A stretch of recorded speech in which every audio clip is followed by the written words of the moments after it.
معمولا در جامعه ما متن میخوانیم، ویدیو رو گوشنیم، با آدما گپ میزنیم، مرمگه اینی کارا را انجام بدیم تا یک آدم موفق شنی، تا رشد کنی و شرایط بهتر بده زندگی خلق شد. ما امروز میخوایم بگیم که بعضی کارا را اگر نکنیم آدم موفقه. یک از او کارا جنگدو یا جنجال درگیری با آدمای بیکاره. یک تجار پاکستانی ده قانون داشت یا داره، اگر این دا قانون را انجام ندهید آدمای موفق میشوید. او میگه که ما با یک همسایه‌ام که بازنشسته بود جنگ کردم، 10 سال رفتیم دادگاه آمدیم و هر روز باید ما رفتیم پیش وکیل، قاضی ما دعوت میکرد که باید برم، نامه میمد. بعد این باعث شد که کل انرژی، وقت و ذهن ما درگیر از او آدم شود. مگه من از زندگی خمنده بودم، ولی برعکس او آدمی بیکار لذت میبرد، چون یک وظیفه پیدا کرد، او مشغولیت داشت.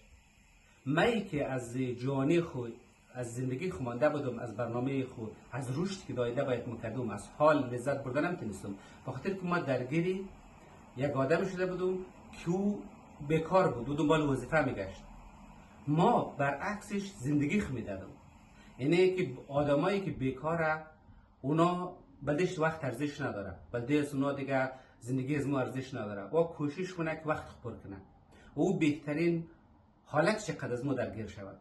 پس ما وقتی زندگیم و برنامه بلده مهمه، با آدمایی که شوق درگیری رو داره، حمله میکنه، در هر جای در هر چیز گیر میده، از اینا دوری کنیم.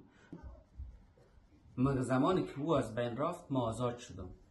ما اونجی متوجه شدم که ما باید وقت خره، انرژی خره و زندگی خره بلده آدمای بیکار ندیم. و بعد از او بود که ما رشد کردم، به خاطر از که ما دیگه آدمایی که مفهمم که بیکاره، شوق جنگ داره و درگیری زیاد خوش داره با دیگران و میخواه که عقده‌های سر دیگران خالی کنه، از اونا کناره گیریم. چون او آدم شوقش داره و رمی سلام کنی گیر میمانی. باز وقتا خب مایی که وقتی انرژیم بلده مهمه، چگونه باز از درگیری بیرون برم وقتی که اتفاق افتاده.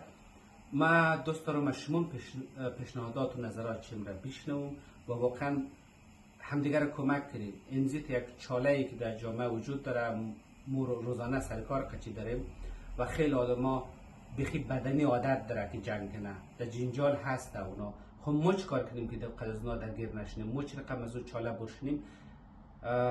منتظرم که از شما دیدگاهشون بشنوم.